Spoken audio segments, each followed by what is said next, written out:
विश्वं दर्पणदृश्यमाननगरी तुल्यनिजान्तर्गतं पश्यन्नात्मनि मायया बहिर्मोद्भूतं यथा निद्रया यस्साक्षात् कुरुते प्रबोधसमये स्वात्मानमेवाद्वयं तस्मै श्रीगुरुमूर्तये नमः इदं श्रीदक्षिणामूर्तये बीजस्यान्तरिवाङ्कुरो जगदिदं प्राङ्निर्विकल्पं पुनः मायाकल्पितदेशकालकलना वैचित्र्यचित्रीकृतं मायावीव विजृम्भयत्यभिमहायोगी वयस्वेच्छया तस्मै श्रीगुरुमूर्तये नमः इदं श्रीदक्षिणामूर्तये तस्मै श्रीगुरुमूर्तये नमः इदं श्रीदक्षिणामूर्तये। ॐ सहना भवतु सहनौ भुनक्तु सह वीर्यङ्करवावहै तेजस्विनावधीतमस्तु मा विद्विषावहै। ॐ शान्तिः शान्तिः शान्तिः। सदाशिवसमारम्भां शङ्कराचार्यमध्यमाम् अस्मदाचार्यपर्यन्तां वन्दे गुरुपरम्पराम्। ॐ पार्थाय प्रतिबोधितां भगवता नारायणेन स्वयं व्यासेन ग्रथितां पुराणमुनिना मध्ये महाभारतम् अद्वैतामृतवर्षिणीं भगवतीम् अष्टादशाध्यायिनीम् अम्ब त्वामनुसन्दधामि भगवद्गीते भवद्वेषिणीम्। यं ब्रह्मा वरुणेन्द्ररुद्रमरुतः स्तुन्वन्ति दिव्यैस्तवैः वेदैः साङ्गपदक्रमोपनिषदैः गायन्ति यं सामगाः। ध्यानावस्थिततद्गतेन मनसा पश्यन्ति यं योगिनः यस्यान्तं न विदुःसुरासुरगणाः। देवाय तस्मै नमः देवाय तस्मै नमः।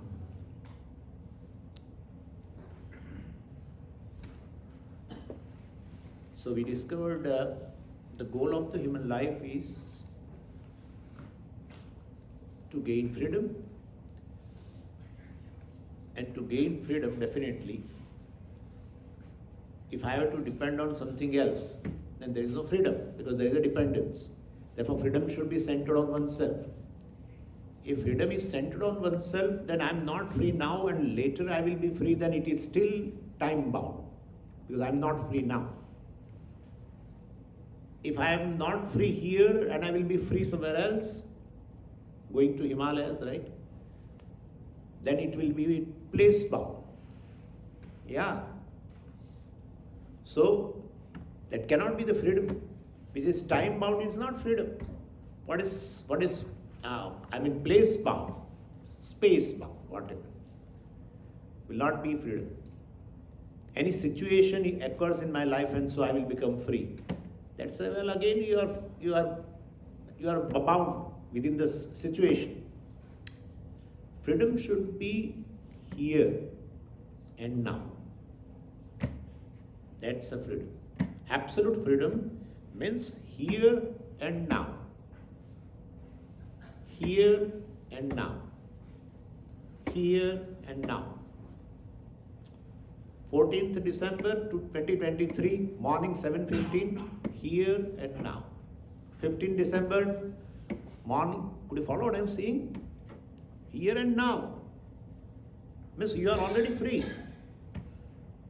If I am already free, why I take myself as a limited bound person?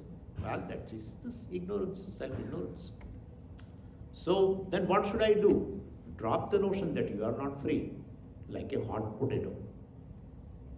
That's the meaning. That's how one of the meaning of word moksha.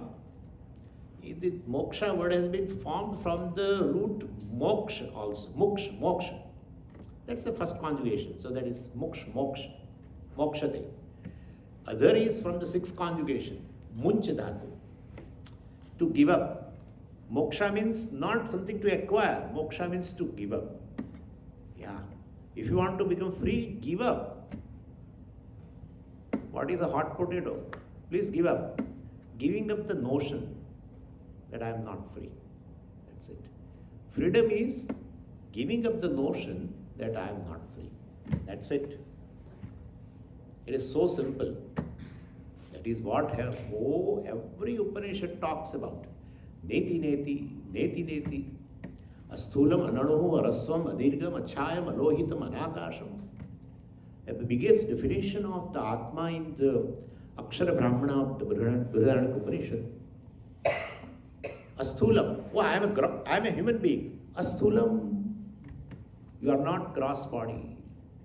Ananuhu. Oh, I am mind, I am senses, I am a seer, I am hearer, I am walker. I am angry, I am compassionate. You are not. Means give up this notion. Nothing is to be given up. Giving up is notion, that's it. Nothing will go. I will talk today. Nothing can go. Because they are not there to begin with. They are not there to begin with. That's how it is. Only notion has to go. Error, it's so wonderful. For that, just to keep keeping this notion that I am bound, time bound, space bound, I am born, I am dying, I am subject to change, I am getting old, haunts the person throughout the life. You cannot do anything. But what can you do? What can you do? What can you do? If I am subject to death, if that is there in my mind, what will you do? Then someday I have to really become free from the death. That will never happen. That will not happen. If you cannot become free from the death. Please understand this. Vedanta is very simple if our mind is ready. Honestly, I am telling you. Nothing is so promising in life like the words of the Vedanta. The human life has all the issues because of this error about oneself. There is no problem anywhere else. Our own self-judgment, which is actually a error, haunts the person. And the solution is lying here itself. Giving up this notion, which is born of self-ignorance, well, in light of the teaching, then you become free. And being free, freedom is really free. Then you can have any pursuits you want. Keep doing. Like the cricket team. Like, they used to have a series of tests, one-day test. They have already won 3. They won the series. Still they will play 2. Nicely they will play. But they are rest assured. Right? That kind of thing. Once you won this series, you can have any pursuit. Somebody asked me, Swamiji, but that drive will not remain. The drive, yeah, that's true. But drive can remain. Because you become so compassionate that you can see the person is suffering like the Krishna saw that Arjuna's suffering is just a born of ignorance. Otherwise, why Bhagavan should laugh when he was crying? If Bhagavan could see that there is really not problem, then only he can laugh. Please understand this. He was not a sadistic. Yeah. So you resolve the issue and you can have a pursuit. Pursuit of money. Any pursuit. Any pursuit you can have. Family members are there, society is there to help. You can help. Lokasangraha mevapi sampashyan kartumarasi. Lokasangraha. All the wise people also keep doing. With all they wise people have a pursuits. Yeah. establishing dharma, propagation of dharma, any pursuit. Somebody acquiring spiritual goal means we lose a charm in our life. You will have a real charm in life, yeah. Otherwise, there is a struggle all the time. Yeah. Because things are not promising. You expect things to fulfill your promise and it doesn't fulfill. It doesn't fulfill because it doesn't have to begin with. It doesn't have to begin with. If you expect a security from money, where the money itself is insecure, 300 crores can go to enforcement directorate. It was lying with someone. The cash, more than 300 crores. It just went. Gone. The money itself is not secure. How he is going to make secure? It's so simple to understand. So that expectation, you superimpose a certain value on a thing, and then the frustration will definitely come. Whatever the object has a value, that much value you give, then you have dispassion. If you have an objective value, you know what it can give and what it cannot give. If you are so clear, then your mind will remain healthy. All objects have created by Ishvara. That's how money is a Lakshmi. Yeah. We worship in Diwali and other days also. In Navaratri also. We worship. So please understand this. So it is winning the series. Then still you play. Nicely you play another 2 matches, right? That's how it is. Yeah. So anyway, so we discussed moksha, etc. I don't want to feel bored about all this. But I see some few new faces, so I say that. And tomorrow, yesterday we discussed Karma Yoga and Upasana, which are really means, which will prepare you for this knowledge. Knowledge requires definitely certain qualification. And then I said, well, we will discuss how the Atma is a source of security or the source of joy, happiness, etc. Atma is of the nature of Ananda. Atma is of the nature of security. Therefore, well, for these 2 things, you rely on yourself. For every other thing, you rely on the world, and you will rely. Sustaining the body, sustaining life, etc. Transacting with the world, well, you need a body, mind, sense complex. Yeah. But for these 2 things, which are the basic urge of the human being, well, it is just lying with you. Yeah. It is lying with humans, it is you. It is lying with you. It's not something like, a thing is there with you, etc. It is you. Inquiry begins like this. Kindly listen. And this is the manner in which you have to do meditation. I definitely take resort to the Drisha Viveka Prakriya. So you divide the whole world into 2 components.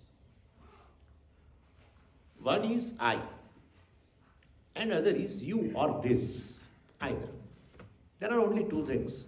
One is you, and everything else is you. One is humans, one is I, and everything else is this or you. Subject, object. You can also say the same thing. You have to say I, subject, and everything else is object. 2 things. I means what? The knower. Everything else is what? Object of knowledge. I am a knower, all of you are object of knowledge. I am a knower, this is object of knowledge. I am a knower, this is object of knowledge. I am a knower, everything else is object of knowledge. You can also say the same thing. And it also includes everything else which you and me are not going to experience in this world. But we believe they are there. What? What Veda talks about? What Veda talks about is not against reason. It is beyond reason.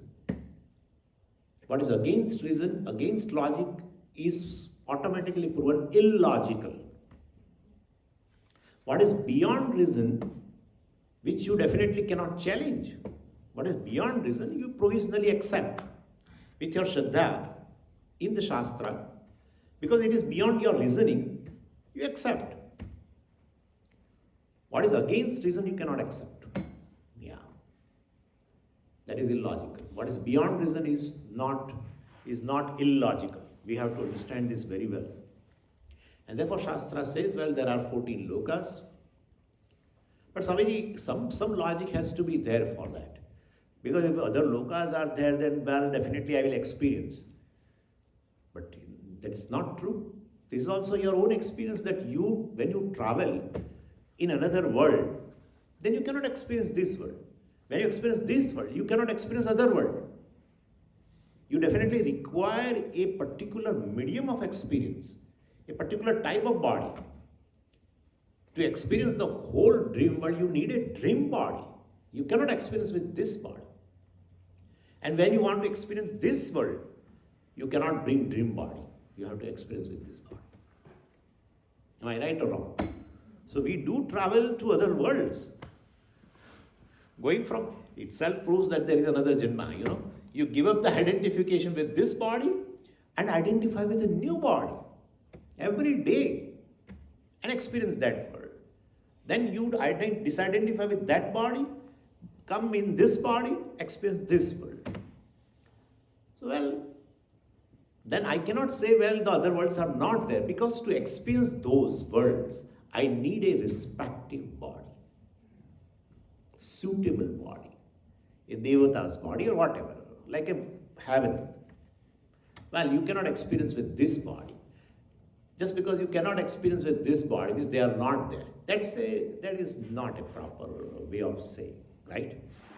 Well, and therefore we accept another words. Anyway, having a Shraddha in the Shastra, because Shastra talks about, well, then those worlds also, not this world is an object of knowledge. Those worlds also are object of knowledge. Suppose if you travel with gaining those bodies, if you travel, well, those worlds also become object of knowledge. And therefore, basically you, the subject, the knower, is one. And the objects of knowledge are many. Plural. Right? You, the knower, is one. The subject, the knower, is one. Objects of knowledge are many. This world, another worlds, all. And so, Swamiji, then how many subjects? One subject. Knower is one. Everything is an object of knowledge. Swami, you are really full. In this, here itself, how many knowers are there? Yeah. I am a knower. And I say just one knower. Everything else is an object of knowledge. Swamiji, you are wrong. I am a knower, you are a knower, he is a knower, he is a knower, she is a knower, she. Here itself there are 30, 40 knowers are there. And you are saying, that there is one knower. When you say there are two knowers, what you really, how do you say that there are two knowers? Let us see that. Oh, Swamiji, you are sitting there, I know you. And you are a knower and I am an object of your knowledge. When you say you are object of my knowledge, which you is an object of knowledge? Body. Body you know, right? My body you know, which is an object of perception. My mind perhaps you can know. I mean, you can infer that Swami today looks very moodless. I am not moodless, but I am saying. Or you can even infer my senses also. The way I move my movement of the eyes, you can understand Swami may not be able to, I think he is not able to see properly. The way I, bring the ears near to you, you can understand, oh, Swamiji has some problem with his ears. So regarding my subtle body, regarding my senses, mind, etc., it becomes an object of knowledge for you, definitely, with inference. Gross body, object of perception. But knower means a conscious being. Are you able to see a conscious being, another conscious being, or the consciousness? No. You are seeing my body, taking it as a knower and counting. You are the knower, I am the knower. When you say you are the knower, Swamiji, you are pointing the finger to my physical body. So that's fine, Swamiji. Physical body is a knower. I am the body. That is where Vedanta inquiry begins. Yeah. That is where Vedanta inquiry begins. I am physical body. And it's true. Body walks, I walk. Body sleeps, I sleep.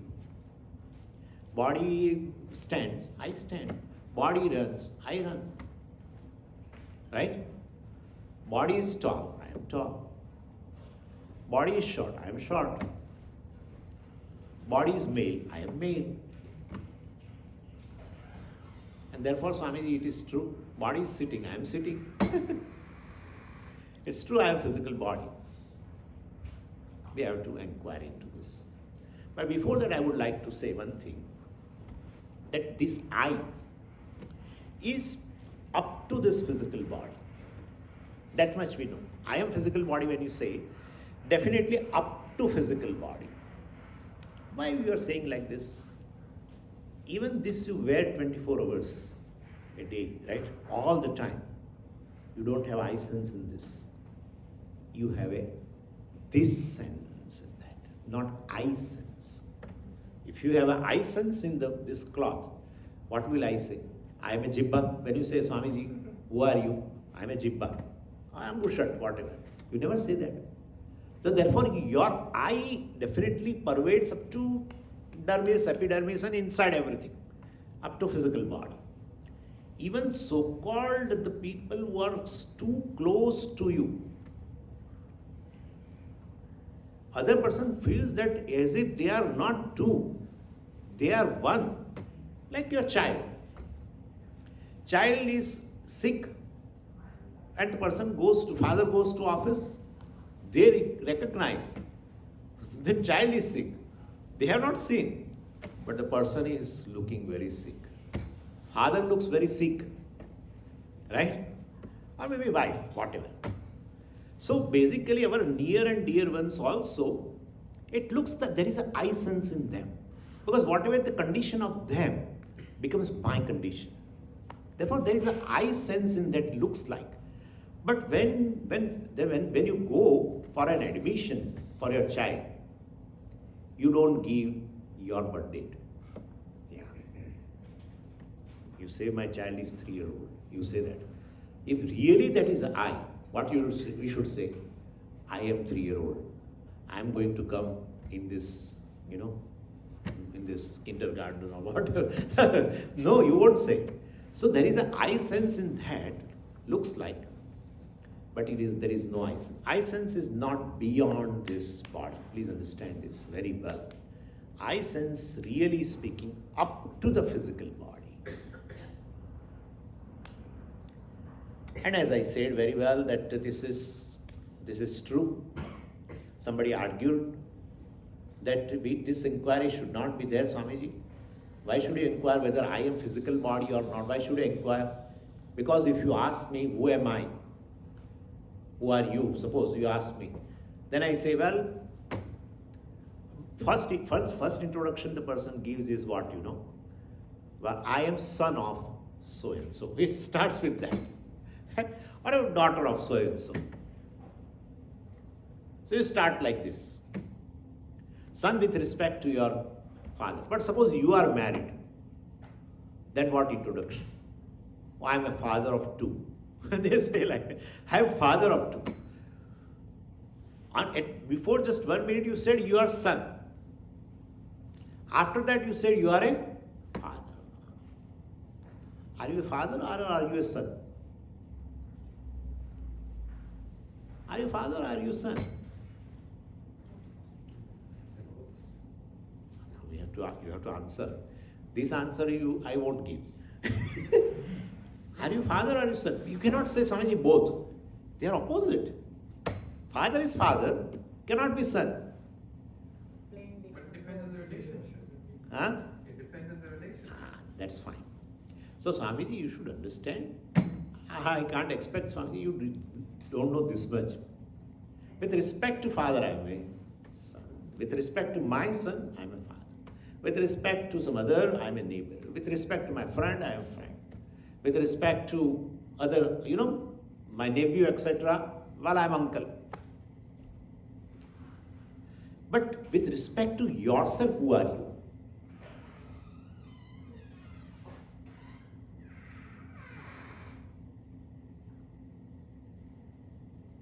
I'm the object of my soul. Soul, I am soul. No. Let us not go. It is soul will come later. With respect to yourself. Body. Exactly. Because in all your introduction as a father, son, neighbor, nephew or uncle, friend, what was common? I am physical body. And that is why this seems to be a correct introduction. The self-inquiry should end here. I am physical body. And whatever be the condition of the body, I say that is my condition. Body runs, I say I run. Body sits, I sit. Body is black, I am black. Body is tall, I am tall. Body is short, I am short. Body is lean, I am lean. Therefore, Swami, just shut up and go. I am physical body. Vedanta inquiry is doomed. I say your conclusion is too hasty. Yeah, I am physical body. When you say I am tall, please listen now. When you say I am tall, what is the basis of this statement? I am tall. What is the basis? The body is tall. Because you know that your body is tall. If you don't know, suppose you don't know your body at all, will you make this statement? Please understand. If you don't know your body at all, will you make a statement, I am tall, I am short, I am male, I am this? You will not.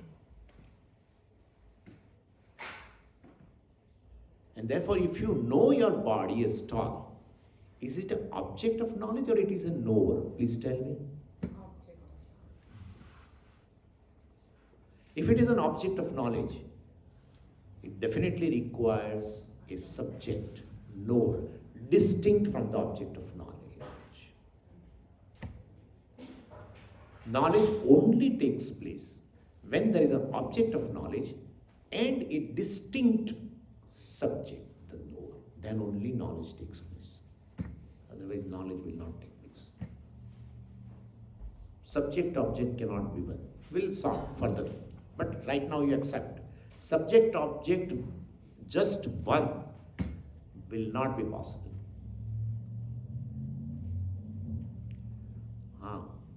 You can give any one instance, try to think over and give me one instance where the subject, the knower, is the object of knowledge. It's not. Anyway, so therefore you are knower. I am the knower. Physical body is an object of knowledge.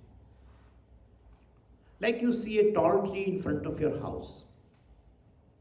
It's an object of knowledge, right? When you say I am tall, right? Because you say my body is tall, therefore I'm saying I'm tall. Okay, I'm saying you have a tall tree in front of you. Why don't you say you are tall? What, Swami?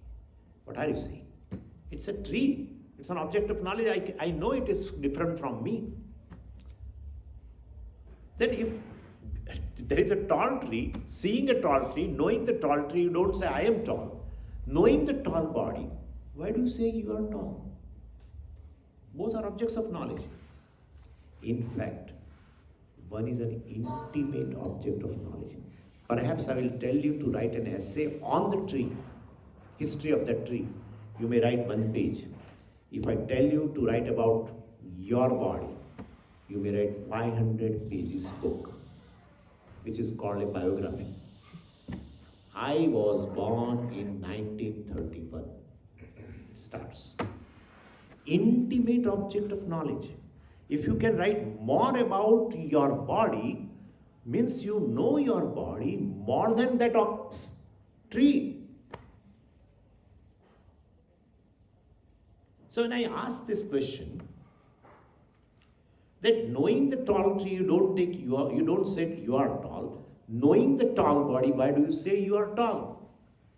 He says, I don't know. That's a better answer. Yeah, that's a better answer. Right? You don't know. Ignorance. And you should not feel guilty about it, because you have not done any papa to get ignorance. Neither you have acquired ignorance in any university. You are born with ignorance. You are not responsible. What has come along, you are not responsible. Yeah. So because of ignorance, well, definitely you say. Ignorance about I. That's how you misplace I in the body. And it's so intimate of object of knowledge, you can cheat your boss also in the company. Yeah. You say, I have back pain. Who knows? Huh? Because your wife must have told, let's go for the movie, you are not giving any time to me. And boss is telling you, you have to finish this work. Oh, he will never know. It's an object of knowledge for you. For him it is.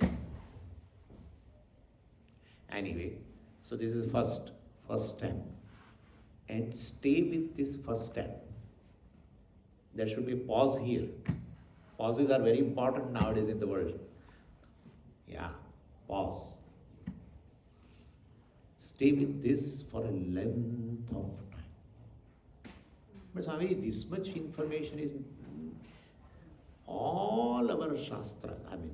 Starting from Bhagavad Gita, Vivek Tattvabodha, Atmabodha, Vedanta Sara, Panchadashi, you have a plenty of material to dwell on this.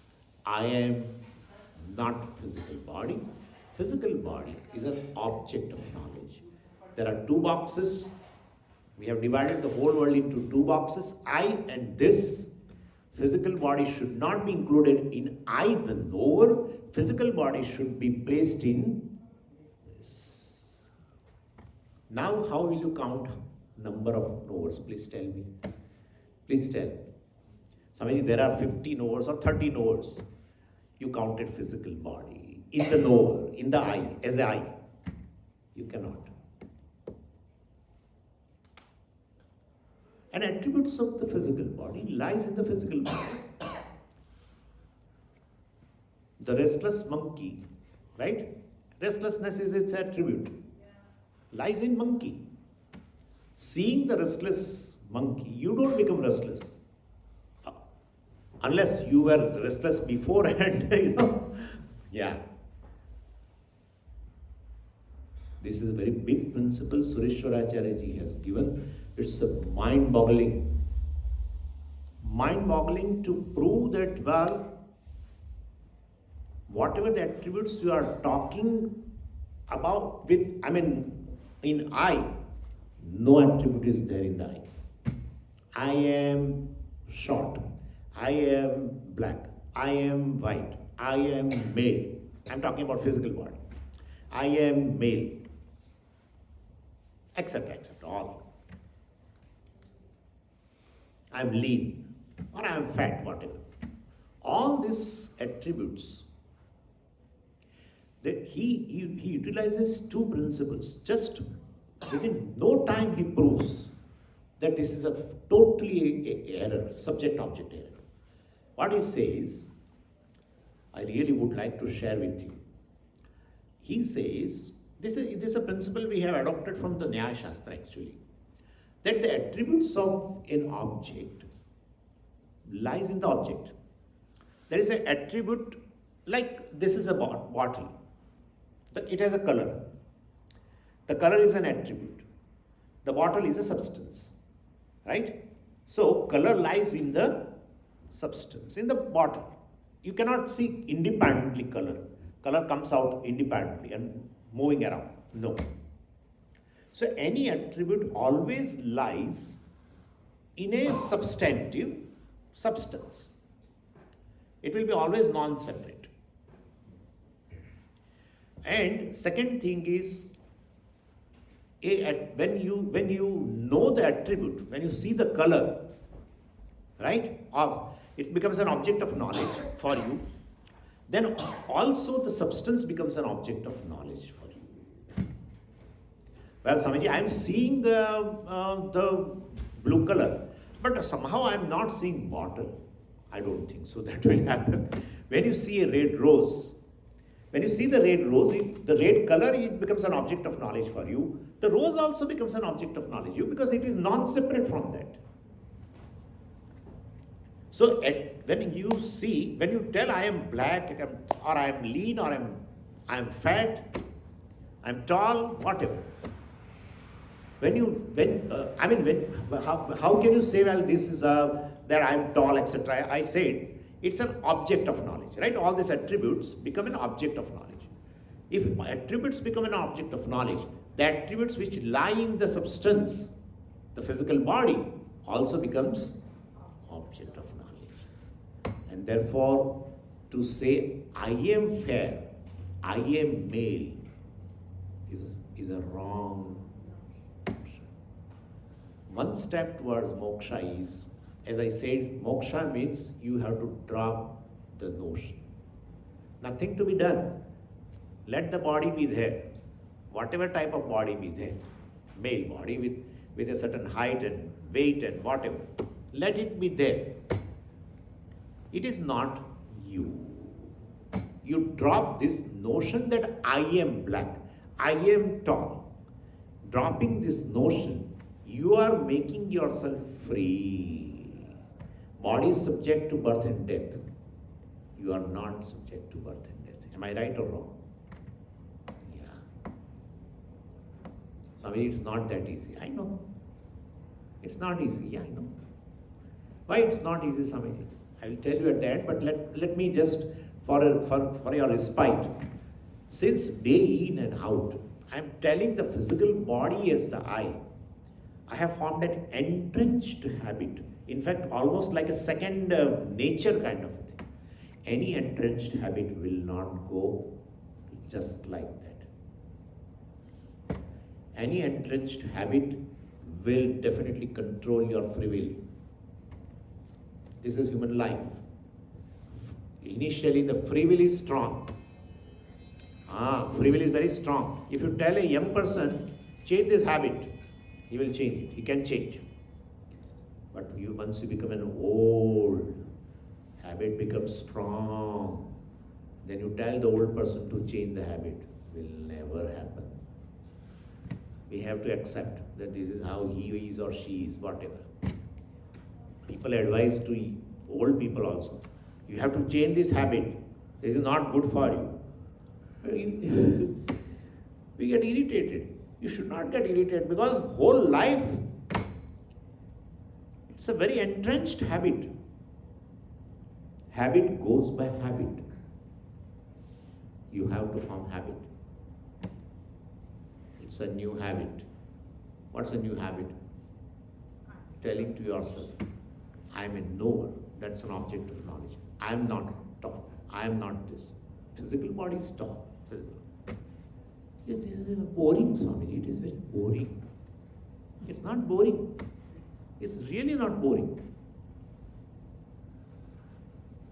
Keeping that notion, you are suffering. How many years, Swamiji, I have to live? Few years are there. Already I am 70. See, I am 70. How many years? I am getting old, Swamiji. No one takes care of me. Understand how? Just a subject-object error. All wrong. So dropping this notion initially needs your free will. Yeah, definitely. You can form an habit again with your free will. Another habit. But later you definitely will love it because that is giving you even freedom from the fear of mortality. You are not a mortal being. The fear of a mortality never goes. Never goes. Whatever you want to do, you do. It will not go. Only it goes by dropping the notion that I am not mortal. Body is mortal. Body is subject to birth and death. Fear of old age. How many things? Anyway, this is I am not physical body, first step. Then the second step. For a long time you have to do this. Then the second step is, Swamiji, how the physical body has become object of knowledge, you know? Well, it has become an object of knowledge through my senses. I touch my physical body. I see my physical body. I smell my physical body. I taste my physical body. Therefore, it is an object of knowledge.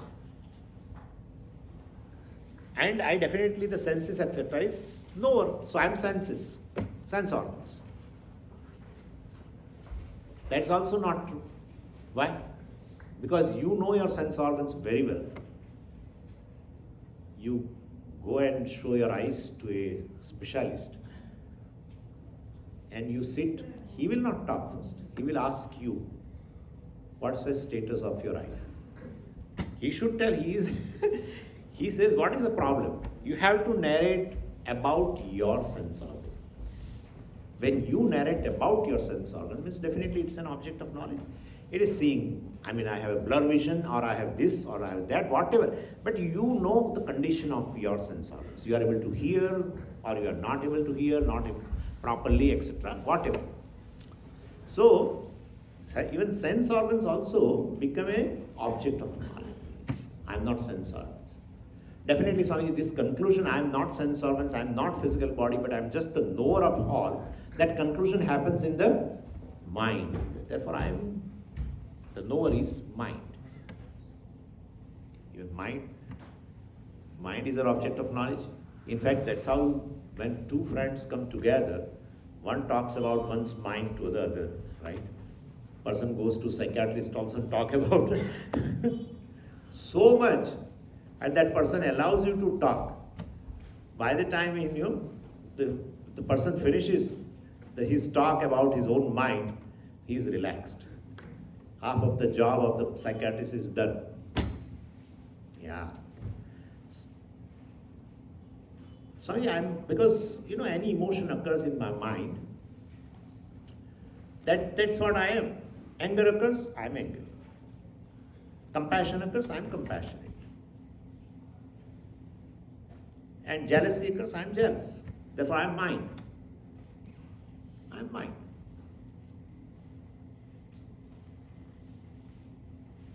See, understood that. When an unknown mind, if mind is totally unknown, same argument, if the mind is totally unknown to you, can you make this statement, I am angry?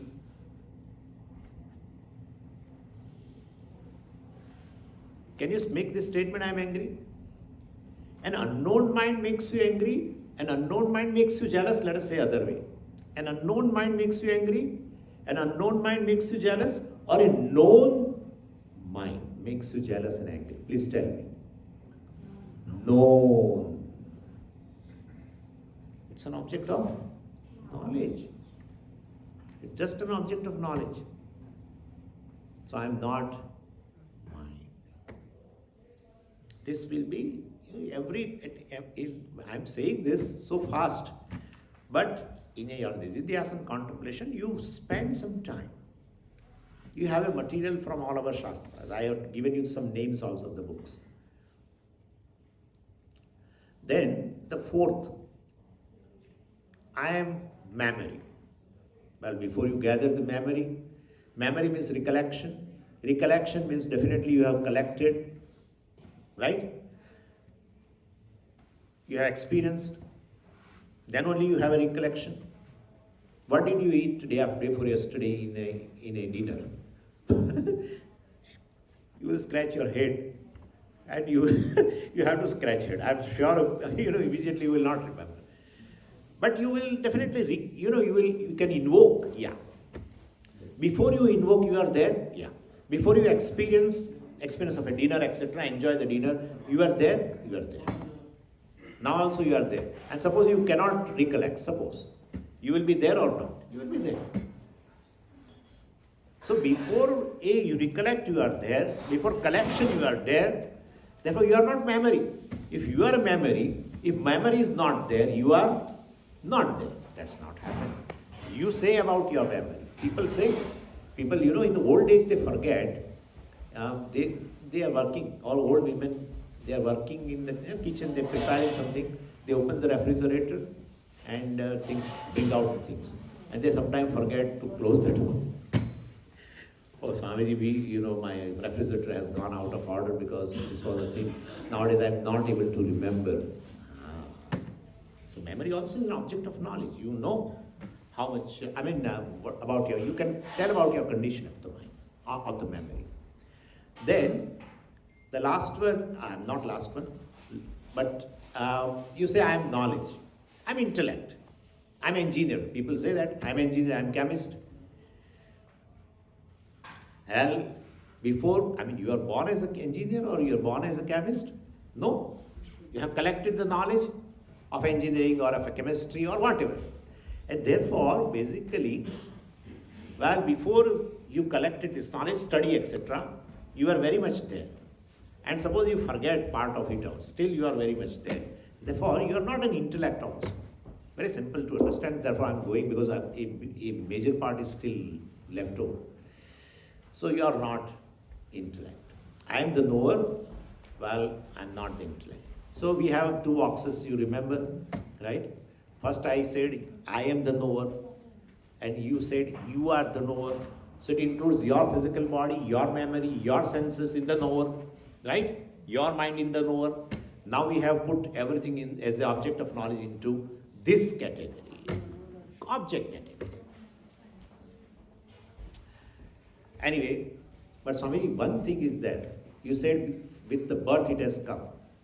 And it has come, and the ignorance has come all along. Therefore, I am ignorance. I am ignorance.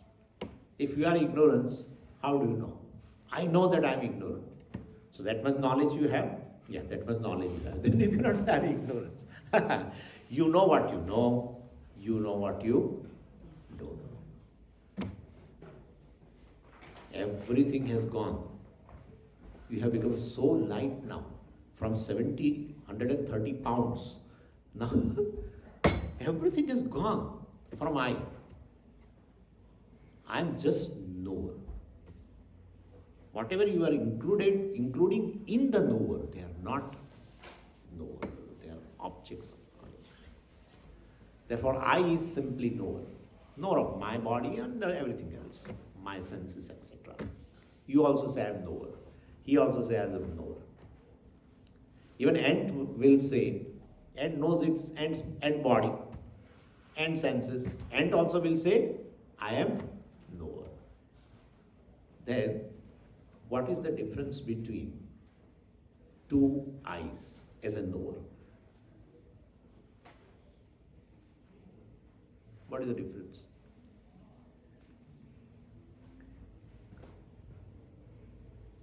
Please tell. Now tell me the difference. They cannot see each other. No. Difference between, now we have understood I as a knower. You will say I, knower. You will say I, knower. Now what is the difference between these two? No difference. Whatever the differences are there, that is not in knower, in the objects of knowledge. Could you follow? There is no difference. But Swamiji, there is no difference in knower, two knowers, or many knowers. But there are many knowers. That is to be inquired now. That's more serious inquiry. There are many nodes. In reality, there are many nodes. When you count plural, means everyone is equally real. Many nodes. One knower, another knower, third, fourth, fifth. Just knower. No difference. But number is more. That's how, in our puja, etc., we use this word. Nana vidhani pushpani samarpayami. We say nana vidhani. Nana means many. Vidhani means vividhani. Varied. Yeah. Flowers are varied also and many in number. Same way, varied, difference is not there. But number are many. In what? Flowers. No. Knowers. Are there many knowers? Are there many eyes? Right? We have to inquire. This is a serious inquiry. The word knower has a two component. That is ER and know. Know plus ER, knower. ER reveals a person, indicates a person. Definitely. Walker, runner, seer, hearer. Why we put this ER? ER is a suffix in English applied to these verbs to make an agent of that action denoted by the verb. Am I right? Seer. So seeing is an action. ER is a suffix you apply, which will indicates a person, agent, who will do the action of seeing. Runner. One who runs is a runner. One who walks is a walker. One who sees is a seer. One who knows is a knower. So knower basically is doing something. Knowing something.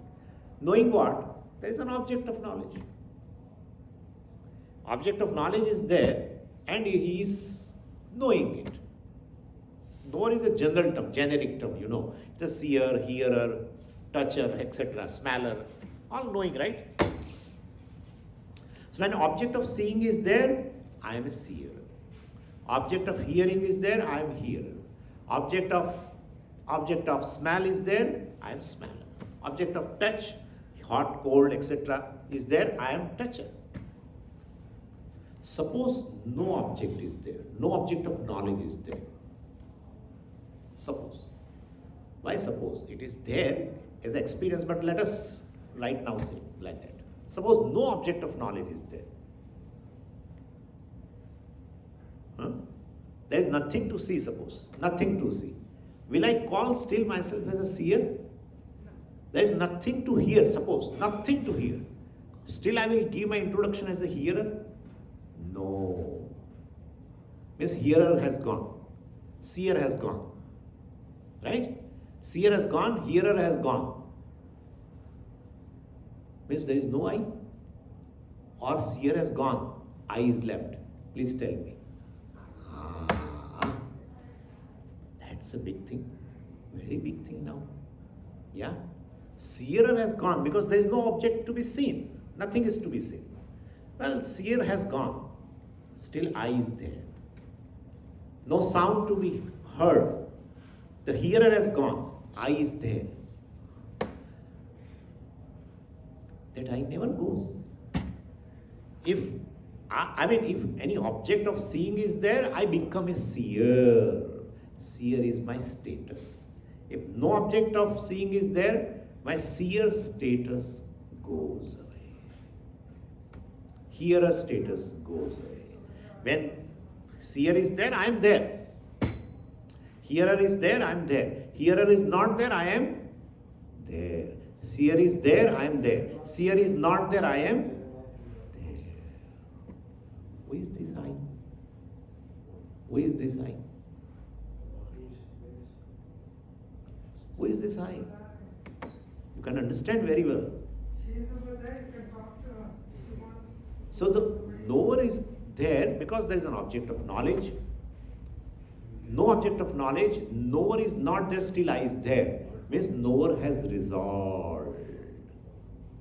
In what? Knowledge, consciousness. Without I, the consciousness, where is seer? Where is hearer? Could you follow? So I am basically consciousness gains a status of a seer, hearer, toucher, when there are objects of seeing, hearing, etc. Therefore, I am knower is not my reality. I am knowledge, I am consciousness is my reality. Could you follow what I am saying? Yeah. In fact, I am knower, because if people know a lot of Vedanta, so I am saying, I am knower also is a thought. Please understand. And every thought has a being in consciousness. Has a being in consciousness. And therefore, this status, this knower, seer, etc. status, as a subject of the consciousness with respect to various activities. Yeah.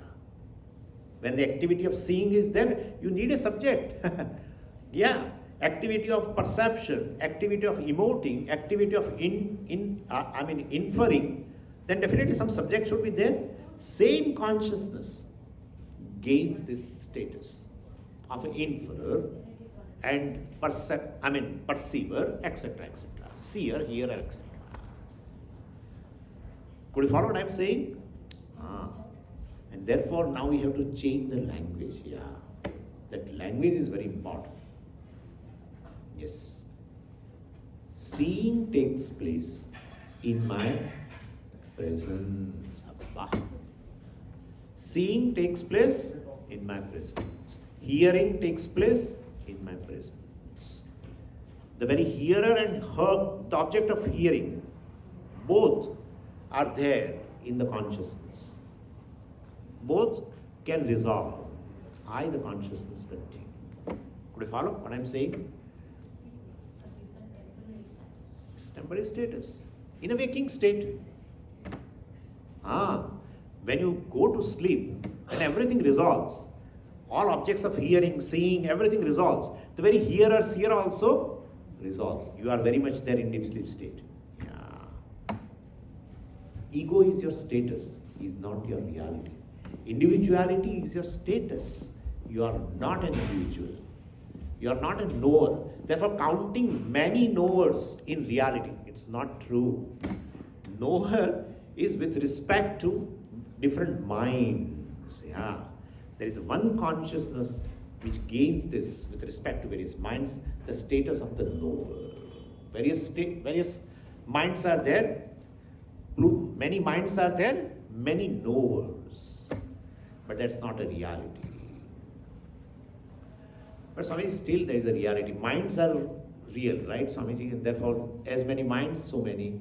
So I'm coming to that, don't worry about it. But I'm just trying to explain you. So this is your consciousness. Seeing takes place in your presence. You are ever present. Seer is present all the time? No. Seer comes and goes. Hearer comes and goes. Toucher comes and goes. Walker comes and goes. Runner comes and goes. Because activity is there right now, I am there, well, have a status as a subject. A doer, knower, etc. Well, but that is not all the time. And therefore, well, they come and go. You are all the time there. Therefore, change now. Seeing takes place in my presence. Hearing takes place in my presence. Emoting takes place in my presence. Inferring takes place in my presence. I am ever present. Consciousness. Still, Swamiji, ever present, we don't accept. No problem. Nothing to worry. We have a lot of things. But Swamiji, time is not there. No, there are few things. Don't worry. Now go further. Means object of hearing is there, sound is there, consciousness is there. Hearer is there, consciousness is there. Hearing is there, consciousness is there. Am I right or wrong? Yeah, please understand. If you have a doubt, please ask me at this moment itself. Object of hearing is there, consciousness is there, sound is there. When you say sound consciousness is. Hearer is, hearer consciousness is. Right? Yeah. Otherwise, how will you say there is a hearer? How will you say? No, Swamiji, I know that I am a hearer now. Suppose. I know. Means I am conscious that I am hearer now.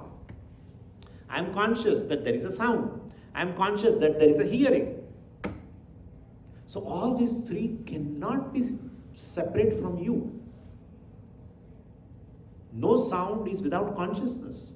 No sound is beyond consciousness. No sound is besides consciousness. Impossible. Right?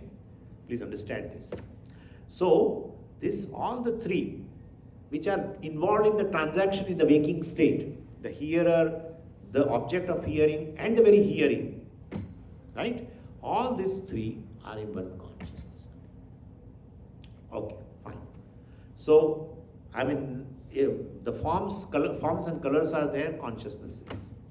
Forms and colors are not there, my eyes are closed. Forms and colors are not there, consciousness is. Even to say that, well, I'm not seeing colors and forms, right? The consciousness is there. Space is, now let's go further. Space is, consciousness is. Time is, consciousness is. Space is not, consciousness is. I'm jumping. Some of you are jumping, yeah. From the waking state to the deep sleep state. Space is, consciousness is in the waking state. Time is, consciousness is. Space is not, time is not, consciousness is. Otherwise, how will you say space is not? Someone reveals absence of time, right? Someone reveals absence of space. In deep sleep state, somebody's space is there in deep sleep state. Consciousness is there. Deep sleep state, of course, we are not aware of the time and space. And any object. All are resolved. Consciousness is. Therefore, when space is, consciousness is. Space is not, consciousness is.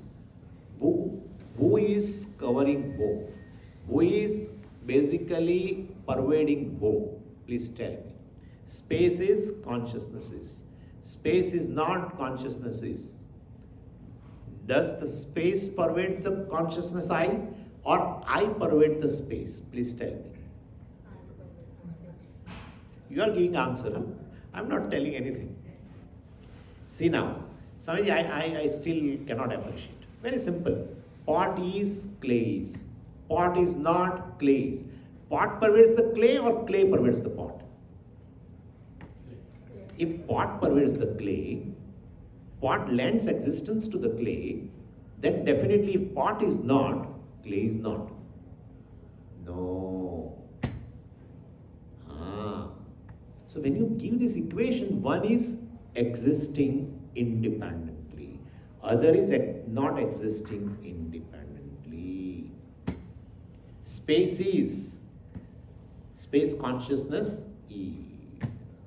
The very existence of the space is proven in what? In consciousness. Space is not, consciousness is. Who is self-existing? Consciousness. Space is not self-existing. Could you follow? Pot is, clay is. Pot is not, clay is. Who is self-existing between two? Clay. See, Vedanta started Satya Mithya. I will not use word Mithya, but I am telling you. People are allergic to you. People are you don't have any allergy, but people are allergic to this word Mithya. They are not understanding. Mithya is nothing but just a negation of an object. Still the object being there, only the reality is plucked. That's it. Negation of anything in the Vedanta Shastra by knowledge, right? By knowledge, means the object will be there, only its reality is plucked. Sorry, but you give some example. Very simple. Very simple. Blue sky. Swamiji, you have given that example, but I am reminding you. Blue sky.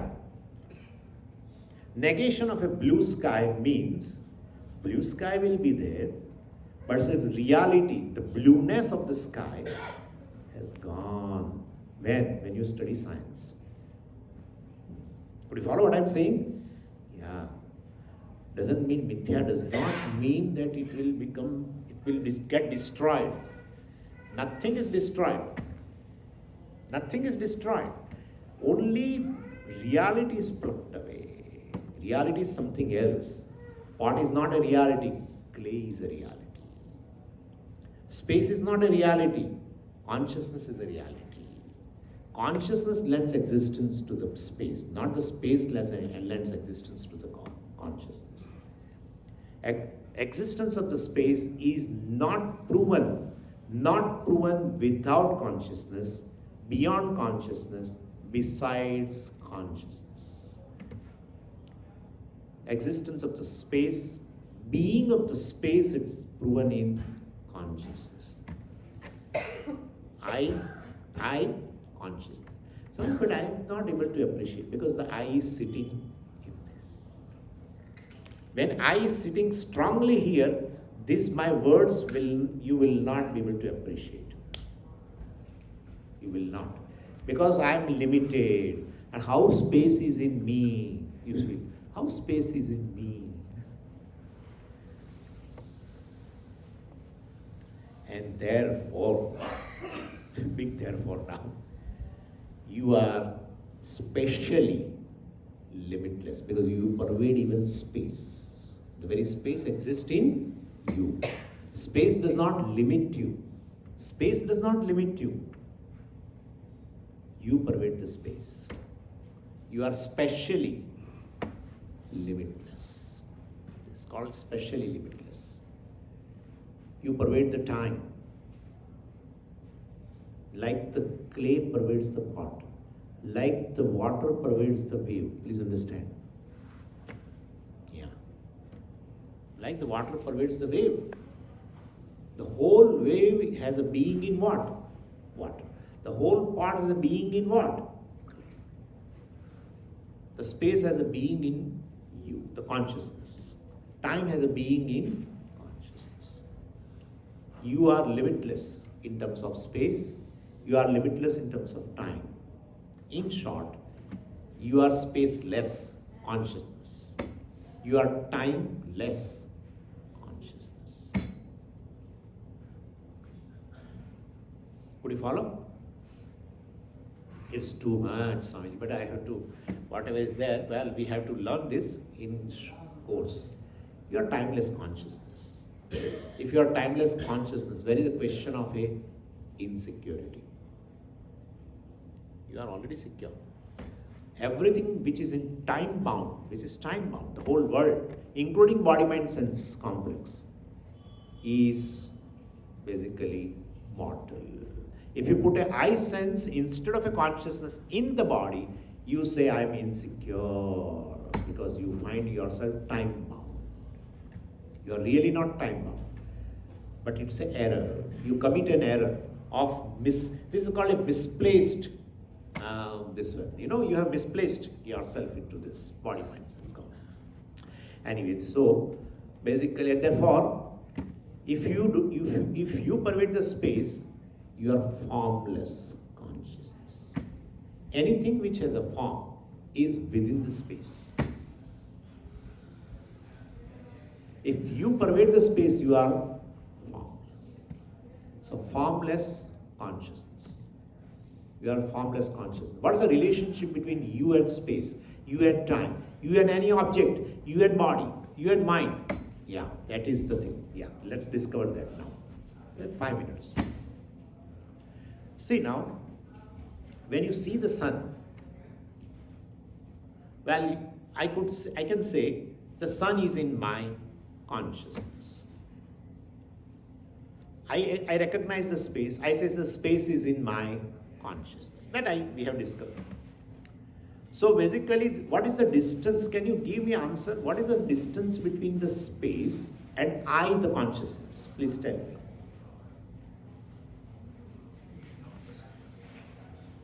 What is the distance between again, same example. What is the distance between the wave and the water? What is the distance between a pot and, because I gave this example, what is the distance between a pot and clay? Because very whole being of the pot is, so then what is the distance between sun and I the consciousness? Tell. Please, because I am singing your glory, so at least be happy. You know. Really, nowhere in the world we will sing your glory, including even in a married status also. Didn't I tell you? Didn't I tell you? That will be always there. Didn't I tell you? Going to if you go to any place and you forget something in the home, wife will always taunt you. Didn't I tell you? You are developing a new friendship for a business, and she says, and then you go and say, well, I feel that he's not a worthy person for a trust. Didn't I tell you? Didn't I tell you? Yeah. What is the distance between the sun and I, the consciousness? Please tell me. Why? Because I pervade. In case suppose someone says there is a distance. Distance in terms of what? Space. But very space is in consciousness. And therefore, the sun along with the space is in consciousness. There is no distance. Moon, etc. Whole objective world. I am saying this, I am keeping it away. Don't worry. Whole objective world, including space and time, exists in consciousness. This whole world, including space and time, is non-separate from I, consciousness. They derive the existence from I, the consciousness. Jagat Mithya. This is called Mithya. Totally non-separate from you, right? Totally non-separate. Come to the body. That also will finish off immediately. Body. When you say I am conscious of my body, I am object of knowledge, object of consciousness. So this body exists in consciousness. I. You know very well now. I can tell very well. Body is in consciousness. Right? Naturally. You feel that you are in the body. Yeah, identifying with the body, you say what? You are in the body. Now we have discovered it's an object of knowledge.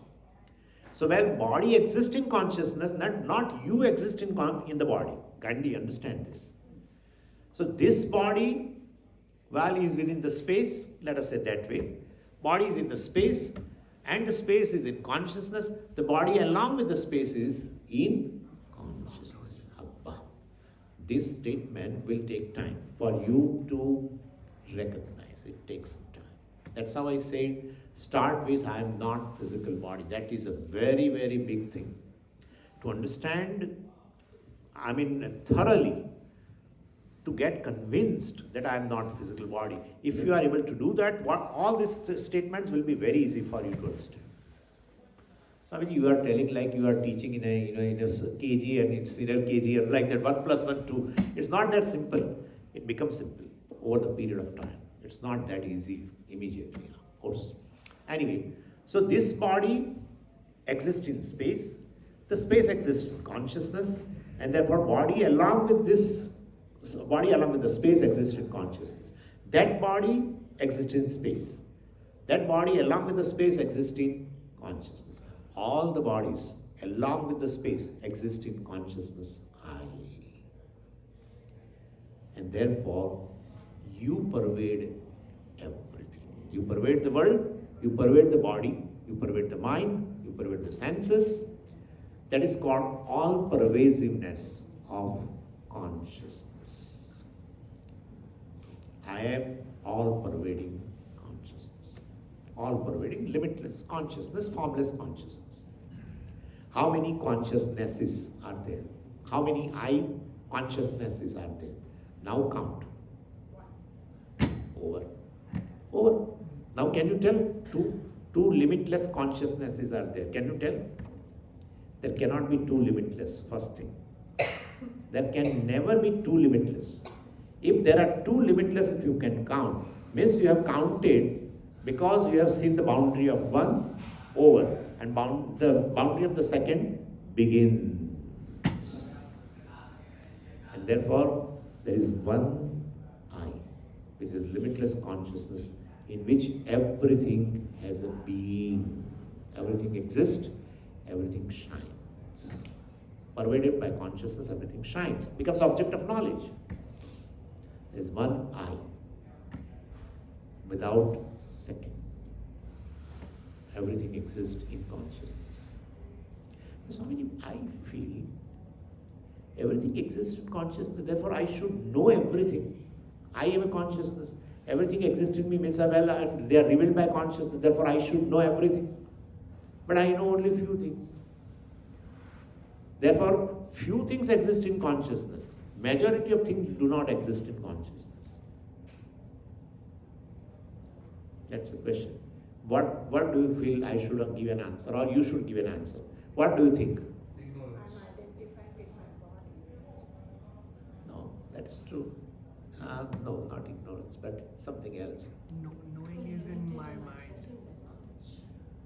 Little, she has come a little closer. Knowing is in my mind. Wonderful. I will give you example. See, there are few people existing in, they are there in these premises, and there are many people outside these premises, right? With respect to the walls or the area of this temple, there are few inside and outside, more outside. With respect to space, all are inside. Same thing. With respect to your mind, few are existing inside. And rest, they are not existing in mind, not existing in consciousness. But Swamiji, how can you say they are existing, they are not existing, or they are existing in consciousness? I am asking you, how do you know that most of the things do not exist in consciousness? Just think. Just think. Think. Maybe I haven't experienced. You are conscious of that most of the objects do not exist in consciousness. That you are conscious of? Yeah. Means unknown world is pervaded by what? Consciousness. Could you follow what I am saying? With respect to your mind, there are few which is known and all others are unknown. With respect to consciousness, all are within, because few which you know, that also you know, and majority of things which you don't know, that also you know. Right? It's amazing. What is outside consciousness? Please tell me now. Outside mind, it is very, very good. Otherwise, there will be a traffic jam inside. That's how to vacate the mind, people go somewhere else, because there is a lot of problem going on. More than certain objects enter inside, there will be clashes, accidents. Bhagavad gave a very nice thing.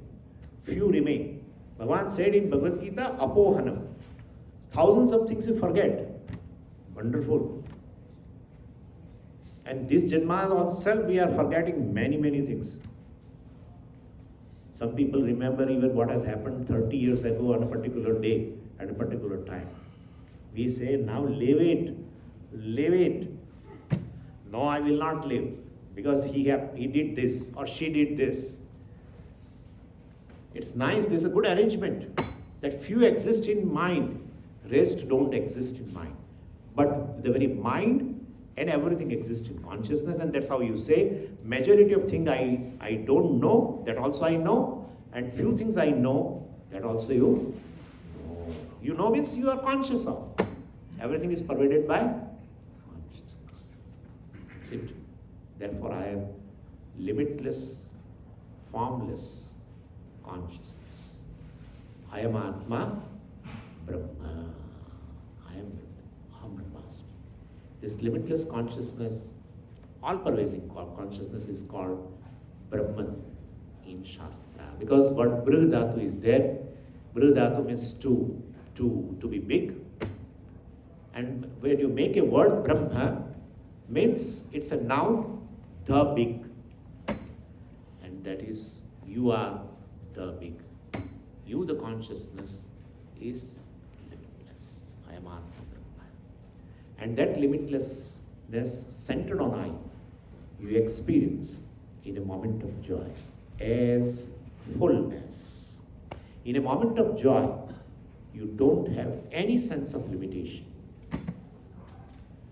Body is limited, mind is limited. You cannot make them limitless. If you cannot make them limitless, well, then you should never become a happy person. Because you have a centered on you, there is a all the time limitation. Suppose you are a body, mind, sense complex. Then you think that, well, making the body, mind, senses, etc., well, limitless, complete, I will become a full person. That doesn't happen. Physical limitations are there.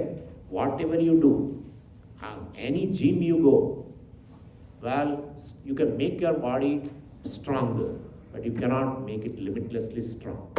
Your mind, your capacity, your emoting capacity, your knowing capacity, your remembering capacity, your inferring capacity, everything is limited. Your senses, power of the senses, limited. If you are the physical body, mind, sense complex, you will never have an experience of fullness because they are very, very limited. But you do experience fullness. That shows you are not this physical body, mind, sense complex. Leaving aside that, well, you have an experience of body, mind, sense complex. At that time, experientially you become free from the notion that I am small, I am insignificant. Means you have given up the identification with this temporarily. In a deep sleep state, you give up the identification for a long time. That's how in a deep sleep state also you don't have that kind of a notion, I am small. Could you follow what I'm saying?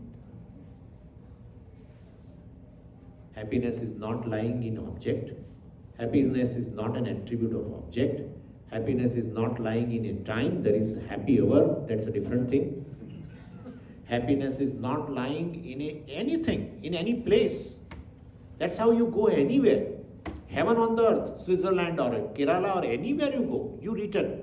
And when you return and open the door of your house and enter, you feel nothing is like our home. You go there, getting tired of your home. After 15 days you return and you feel there is nothing like our home. Sweetie, there's nothing like our home. Yeah. No place, no time. If there is there, let's drop this class and let's make a beeline towards that, to catch that object. Whether it is in Costco or anywhere else, let's go. A packet of happiness available. And by taking that packet, everyone should become happy. Please show me one object which should give you happiness 24/7. Multiply 360. Multiply 70, 80 years. Please show me one object. I told you day before yesterday, you are tired of everything. Everybody. You are tired of. You get tired of. No object in the world can give you happiness. Then therefore there should not be any experience of happiness. There is an experience of happiness. If object cannot give you the happiness, then what is left? What is left? Subject. You are whole. You are limitless. You experience that wholeness in a moment of joy. You are there, but the sense of smallness, insignificance is dropped. That shows that the identification with the body is dropped. I am Ananda. Could you follow now? I am secure. I am timeless consciousness. I am secure. I am Ananda.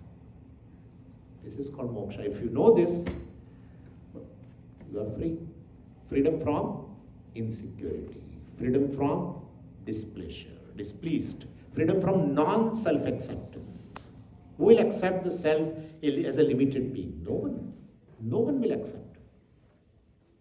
But that's a wrong identification. Calling this as a I, etc., you all the time suffer that limitation, which is really an error. That's not really, you are not this. Do you follow? Knowing this, you are free. In fact, you were free. You are free. This is your nature. You will be free.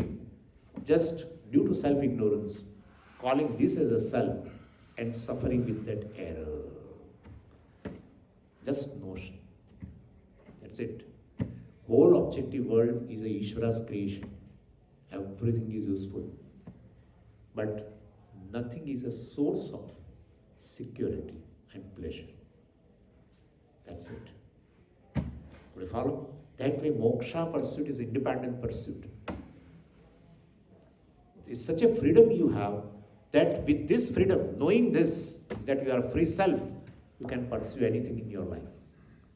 It will be just a game. Yeah. Somebody asked me, Swamiji, if you pursue this, then we'll not have a pursuit of money and this and that and family and etc. Nothing. You can be anywhere. You are yourself. You know very well. You are not dependent upon anything. This is called independence, freedom. For these two things only we become dependent on the world. That you are not.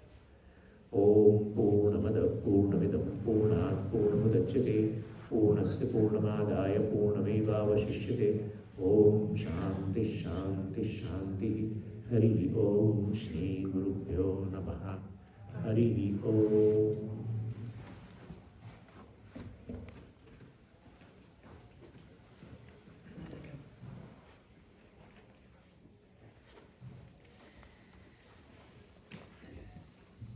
So on behalf of our Fremont Hindu Temple, we are so grateful that Swamiji has come all the way from India and he has blessed us with enlightening discourse. Of course, Bhagavad Gita is such an ocean of the subject matter, and trying to relay it in a succinct form in a manner that we could all understand, simplifying it to such a great manner is amazing. Thank you so much, Swamiji. We are really, really grateful for having come here. Panditji, thank you so much.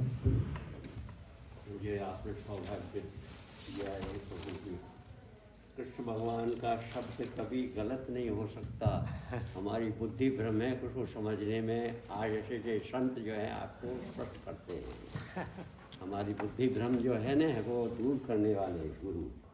ओम गुरु ब्रह्मा गुरु विष्णु गुरुदेवो महेश्वरः गुरु साक्षात् परब्रह्म तस्मै श्री गुरुवे नमः। नमो अनंताय सहस्रमूर्तये सहस्रपादाक्षशिरोरुवहवे सहस्रनाम्ने पुरुषाय शाश्वते सहस्रकोटि उद्धारणे नमः। We are thankful to you. You have given this facility to It's an honor, Swamiji. Thank you so much.